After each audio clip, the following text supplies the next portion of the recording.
दोस्तों, मेरा नाम है काव्या और क्राइम की सीरीज में एक बार फिर से आप सभी का स्वागत है। तो चलिए दोस्तों, कहानी को शुरू करते हैं। हरियाणा के सोनीपत से 10 नवंबर 2021 की दोपहर करीब 3:30 बजे एक खबर वायरल हुई थी जिसने लोगों को सकते में डाल दिया। खबर ऐसी थी जिस पर भरोसा करना आसान नहीं था। दरअसल सोनीपत से रेसलर निशा दहिया की हत्या की खबर सुनकर लोग हैरान हो गए थे। खबर सिर्फ निशा दहिया की हत्या के बारे में नहीं थी, बल्कि निशा के साथ साथ उसके भाई और उसकी मां को गोली लगने की बात भी वायरल हुई थी। यही नहीं, इस खबर के जिस हिस्से ने लोगों के बीच दहशत मचा दी थी वह ये थी कि हत्या करने वाला और कोई नहीं बल्कि निशा की एकेडमी का कोच ही था। निशा दहिया की हत्या की खबर इतनी तेजी से वायरल हुई थी कि देखते ही देखते ये खबर टीवी चैनलों पर दिखाई जाने लगी। लोगों के लिए ये खबर इसलिए भी हैरान करने वाली थी क्योंकि हत्या के महज 2 दिन पहले ही निशा ने सर्बिया की राजधानी बेलग्रेड शहर में हुई अंडर 23 रेसलिंग वर्ल्ड चैंपियनशिप में कांस्य पदक जीतकर देश का नाम ऊंचा किया था।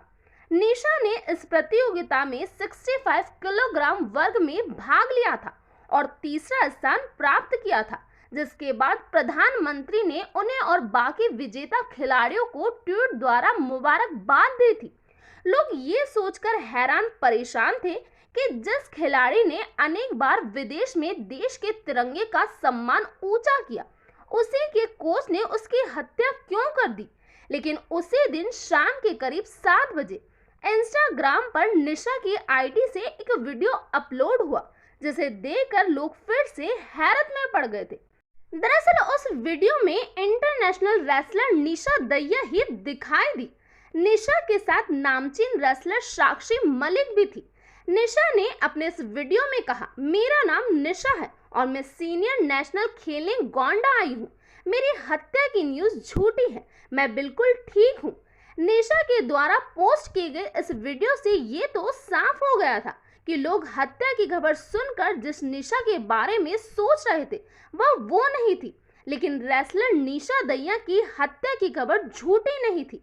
निशा के वीडियो पोस्ट करने के बाद सोनीपत के एसपी राहुल शर्मा ने आधिकारिक रूप से बयान दिया, ये निशा दहिया जिनकी गोली मारकर हत्या की गई है और पदक विजेता पहलवान निशा दहिया 2 अलग अलग लड़कियां हैं। पदक विजेता पहलवान पानीपत की है और अब एक कार्यक्रम में गोंडा गई हुई है। अब लोगों के बीच सवाल ये था कि अगर इंटरनेशनल रेसलर निशा दहिया ने वीडियो पोस्ट कर अपनी सलामती की जानकारी दी तो वह कौन निशा थी जिसकी हत्या हुई है। बाद में पता चला कि निशा दहिया नाम की जिस पहलवान की हत्या हुई है वह सोनीपत की रहने वाली है और वह विश्वविद्यालय स्तर की पहलवान है। 10 नवंबर 2021 के दिन हरियाणा के सोनीपत में एक छोटे से गांव खरगोंदा में 21 वर्षीय निशा दहिया सुबह 10 बजे अपने गांव से 14 किलोमीटर दूर हलालपुर में पहलवानी की ट्रेनिंग के लिए घर से निकली थी। घर से निकलने से पहले उसने नाश्ता किया क्योंकि उसकी दिलचस्पी रेसलिंग में बहुत पहले से थी, तो वह घर से ट्रेनिंग के लिए निकलने से पहले भारी भरकम नाश्ता करके निकलती थी। हालांकि वह अक्सर अपने घर से ट्रेनिंग के लिए सुबह सुबह ही निकल जाया करती थी, लेकिन 10 नवंबर 2021 के दिन एकेडमी के कोच पवन कुमार ने उसे थोड़ा लेट बुलाया था। पवन अक्सर निशा को एक्स्ट्रा ट्रेनिंग के लिए अलग से बुला लिया करता था। उस दिन जब निशा घर से देर से निकली तो निशा की मां धनपति की चिंता उसके लिए बढ़ने लगी थी, लेकिन वह बेटी के प्रति ज्यादा चिंता ना करते हुए अपने दैनिक कामों में व्यस्त हो गई। निशा का जन्म हरियाणा के एक छोटे से गांव में बेहद ही आम परिवार में हुआ। निशा के पिता दयानंद दहिया सीआरपीएफ के जवान हैं और इस समय जम्मू में तैनात थे। पत्नी धनपति देवी के अलावा इनके 2 ही बच्चे थे, बेटा सूरज दहिया और बेटी निशा दहिया। निशा की दिलचस्पी पहलवानी में बचपन से ही थी। बचपन में स्कूल में दोस्तों के साथ उसके खेल भी उसी तरह के पहलवानी वाले हुए करते थे, लेकिन उसकी दिलचस्पी को उड़ान 2 साल पहले उस समय मिली जब खरगोंदा गांव के नजदीक हलालपुर गांव में पहलवानी के लिए कोच पवन ने अकेडमी खोली। उसने इसका नाम सुशील कुमार अकेडमी रखा। इस अकेडमी के उद्घाटन के लिए खुद रेसलर सुशील कुमार पहुंचे थे और ये बात आसपास के इलाकों में आग की तरह फैल गई थी। यह अकेडमी उसके घर से करीब 10 किलोमीटर दूर थी। निशा ने इस अकेडमी में प्रवेश ले लिया था। वह गांव से बस द्वारा करीब 25 मिनट में अकेडमी पहुंच जाती थी। हलालपुर में सुशील कुमार अकेडमी के नाम से पवन कुमार की इस अकेडमी की जगह काफी बड़ी थी। अकेडमी में प्रवेश करने के बाद देसी अखाड़े के लिए एक खुला ग्राउंड था, जिसके बाद प्रोफेशनल ट्रेनिंग के लिए अंदर छत के नीचे एक बड़ा सा रिंग भी बनाया गया था। रोजाना की तरह निशा 10 नवंबर 2021 को भी अकेडमी पहुंची। अकेडमी पहुंचकर निशा ने देखा कि वहां बेहद ही कम लोग मौजूद थे, जिसमें कुछ पहलवान, उसके कुछ दोस्त जिससे सचिन दहिया और विक्रम थे। उनके साथ पवन की पत्नी सुजाता, पवन का साला अमित भी मौजूद था। वह सभी अकेडमी में खुले आसमान के नीचे आपस में बातचीत कर रहे थे। निशा को ये देखकर थोड़ा अजीब लगा कि उस दिन सुजाता भी अकेडमी में मौजूद थी, क्योंकि जब से अकेडमी खुली थी लगभग तभी से पवन की पत्नी सुजाता ने कभी भी अकेडमी में कदम नहीं रखा था। यही नहीं, पवन के वे जो दोस्त मुश्किल से कभी कभार ये अकेडमी में दिखाई देते थे, वो भी उस दिन वहां पर मौजूद थे। ये सब देखकर निशा को दाल में कुछ काला होने की आशंका हुई, लेकिन फिर भी उन्हें अनदेखा करते हुए वो कोच के पास गई और बोली, जी सर जी, आज कौन सी प्रैक्टिस करनी है। पवन जो अपने दोस्तों के साथ बात कर रहा था, उसने निशा के सवाल का जवाब देते हुए कहा, पहले वार्म अप करना है, अपनी डेली एक्सरसाइज करके मुझे अंदर रिंग में मिलो। निशा ने बिना रेसलिंग सूट पहने अपने ट्रैक सूट पे ही वार्म अप करना शुरू कर दिया।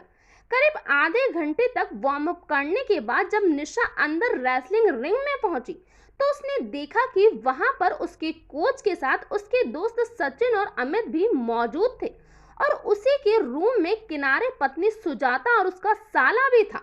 उन्हें देखकर निशा कुछ पलों के लिए घबरा गई, क्योंकि जब से उसने एकेडमी ज्वाइन की थी तब से उसे इस तरह से किसी ने नहीं घूरा था, जिस तरह से उस दिन उसे बाकी लोग घूर कर देख रहे थे।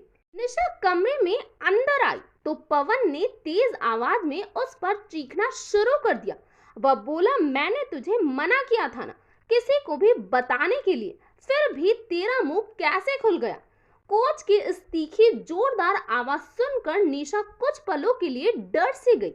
वह एक ही जगह पर मानो पुतले सी हो गई थी, लेकिन कुछ पलों के बाद ही उसके दिमाग ने कोच से डरना छोड़ दिया था।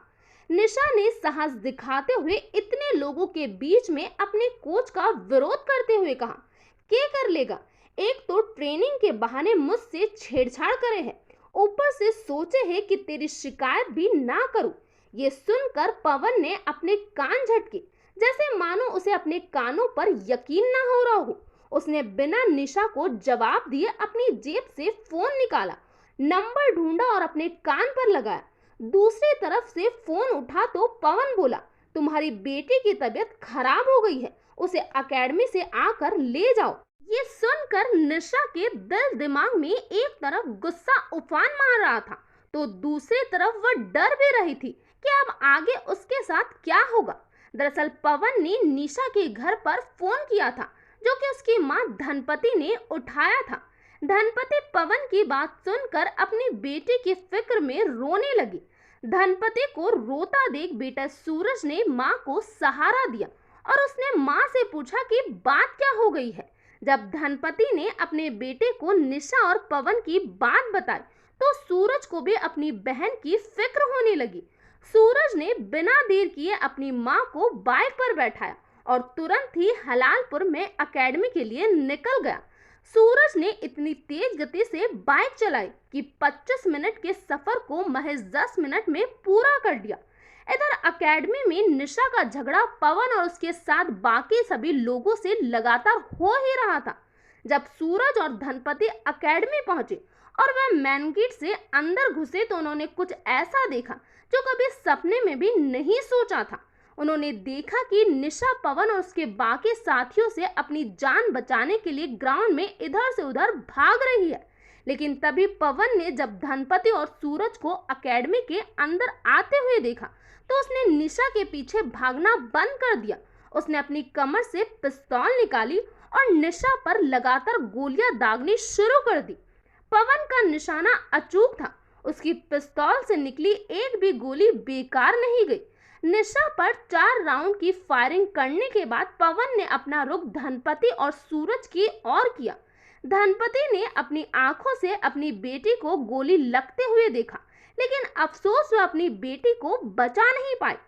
अपने खतरे की परवाह किए बगैर धनपति अपनी जख्मी बेटी की ओर भागकर पहुंचना चाहती थी कि इससे पहले ही पवन उन दोनों के बीच आ खड़ा हुआ और उसने धनपति पर पिस्तौल का निशाना लगा दिया। ये देखकर धनपति अपनी जान बचाने के लिए उल्टा भागने लगी, लेकिन पवन की पिस्तौल से गोली निकल चुकी थी जो जाकर सीधे धनपति को लग गई। गोली लगने से धनपति जमीन पर गिर पड़ी। पवन को लगा कि वह भी मर जाएगी, लेकिन ऐसा नहीं हुआ। पवन की गोली से धनपति सिर्फ घायल हुई थी।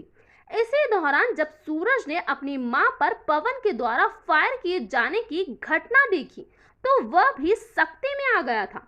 जवान हट्टा कट्टा होने की वजह से वह तेजी से भागकर एकेडमी से बाहर निकल गया।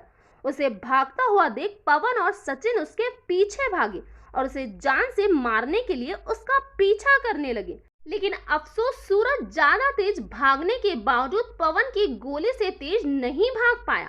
एकेडमी के किनारे नहर के करीब 500 मीटर भागने के बाद पवन ने सूरज पर गोली चला दी। सूरज पर 3 राउंड फायर करने के बाद बाइक पर सवार पवन और सचिन वहीं से फरार हो गए। गोली लगने से सूरज की मौत हो गई। एक ही परिवार में 2 लोगों को जान से मारने और एक को जख्मी करने के बाद एकेडमी में सुजाता समेत बाकी लोग भी वहां से फरार हो गए थे। ये पूरी घटना मात्र 5 मिनट के अंदर घटी। गोलियों की आवाजें सुनकर जब तक आसपास के गांव वाले एकेडमी पहुंचे तब तक सभी लोग आरोपी वहां से फरार हो गए थे। गांव वालों ने इसकी सूचना पुलिस को दे दी और स्थानीय पुलिस तुरंत ही मौके पर पहुंच गई। पुलिस ने घायल पड़ी धनपति को अस्पताल पहुंचाया, फिर सूचना वरिष्ठ अधिकारियों को दे दी। पुलिस ने कार्रवाई करते हुए पवन और उसके बाकी साथियों के खिलाफ हत्या की धाराओं में केस दर्ज कर लिया। इस घटना के बाद 10 नवंबर 2021 की रात को गुस्साए गांव वालों ने पवन की एकेडमी पर हमला कर दिया। हलालपुर गांव के निवासियों ने पीड़िता को न्याय दिलवाने की मांग करते हुए पवन की एकेडमी जलाकर राख कर दी। गांव वालों का इस कदर पवन की एकेडमी पर गुस्सा फूटना लाजमी था, क्योंकि पवन हलालपुर गांव में एक गुंडे के अलावा और कुछ नहीं था। यहाँ तक कि जिस जमीन पर उसने अपनी एकेडमी खोली थी वह भी उसकी खुद की नहीं थी, बल्कि उसके रिश्तेदार धर्मवीर की थी। लेकिन पवन ने जबरदस्ती हथियार के दम पर उनकी इस जमीन पर कब्जा कर लिया था, जिसका वह अपने रिश्तेदारों को किराया भी नहीं देता था। गांव वाले पवन और उसकी हरकतों से बेहद ही परेशान हो गए थे। वारदात को अंजाम देने के बाद आरोपी फरार हो गए थे। इसकी सूचना हरियाणा पुलिस ने दिल्ली पुलिस को दे दी, इसीलिए दिल्ली पुलिस भी अलर्ट हो गई थी। इसके लिए दिल्ली पुलिस ने अपने मुखबिरों को भी सतर्क कर दिया था। मुखबिरों की सूचना के आधार पर दिल्ली पुलिस की स्पेशल सेल ने पहलवान निशा दहिया और उसके भाई की हत्या के मामले में 12 नवंबर 2021 को 2 आरोपियों को दिल्ली के द्वारका इलाके से गिरफ्तार कर लिया था। आरोपियों की पहचान हरियाणा के रोहतक निवासी पवन कुमार उर्फ कोच और उसके दोस्त सोनीपत निवासी सचिन दहिया के रूप में की गई। पवन के पास से पुलिस ने एक लाइसेंसी पिस्तौल बरामद की, जिससे उसने निशा और उसके भाई सूरज की हत्या की थी। दिल्ली पुलिस ने दोनों आरोपियों को हरियाणा पुलिस के हवाले कर दिया। वहीं हरियाणा पुलिस घटना के एक दिन बाद यानी कि 11 नवंबर को ही पवन की पत्नी सुजाता और उसके भाई अमित को हिरासत में ले चुकी थी। पुलिस ने अगले दिन इन दोनों को कोर्ट में भी पेश कर दिया, जिसके बाद सुजाता को पुलिस ने 1 दिन के रिमांड पर लिया, तो उसके साले अमित को 3 दिन के रिमांड पर लिया गया।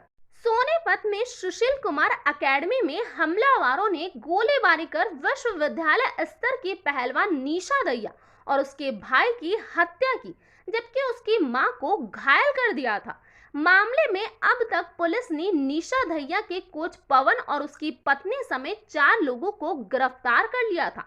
इस मामले में 5वीं गिरफ्तारी विक्रम के रूप में हुई थी। मूल रूप से उत्तराखंड के पिथौरागढ़ जिले के रहने वाले विक्रम ने पूछताछ में बताया कि हत्याओं के बाद सबूत मिटाने के मकसद से एकेडमी में लगे सीसीटीवी कैमरों की डीवीआर यानी कि डिजिटल वीडियो रिकॉर्डर को वह पास के एक नाले में फेंक आया था। पुलिस ने उस रिकॉर्डर को तलाश करने की कोशिश की थी, लेकिन सफलता नहीं मिल पाई। अब तक की पुलिस जांच में सामने आया कि आरोपी कोच पवन मृतक निशा के घर वालों से कोचिंग के नाम पर 8 लाख रुपए वसूल चुका था। मृतका के पिता का आरोप है कि पवन ने निशा का ब्रेन वॉश कर उससे पैसे हड़पे थे। वहीं निशा की मां ने पुलिस को दिए बयान में कहा कि आरोपी उसकी बेटी के साथ छेड़छाड़ करता था। 11 नवंबर को सोनीपत के सिविल अस्पताल में पोस्टमार्टम के बाद निशा और सूरज के शवों को उनके घर लाया गया। शवों को पहुंचाते ही पूरे गांव में गमगीन माहौल हो गया था। पूरे गांव के लोग निशा के घर पर इकट्ठे हो चुके थे, क्योंकि निशा दहिया एक उभरती हुई खिलाड़ी थी। इसीलिए गांव वालों की आंखों से भी आंसू रुकने का नाम नहीं ले रहे थे। आक्रोश में आकर गांव वाले कोई ऐसा कदम ना उठा ले जिससे क्षेत्र में अशांति पैदा हो जाए। इसीलिए एसपी ने स्थानीय पुलिस के साथ गांव में सीआरपीएफ भी तैनात कर दी थी। तो ये था पूरा मामला। इस घटना के बारे में आपका क्या कहना है, प्लीज कमेंट बॉक्स में बताइए। तो आज के लिए इतना ही। Thank you.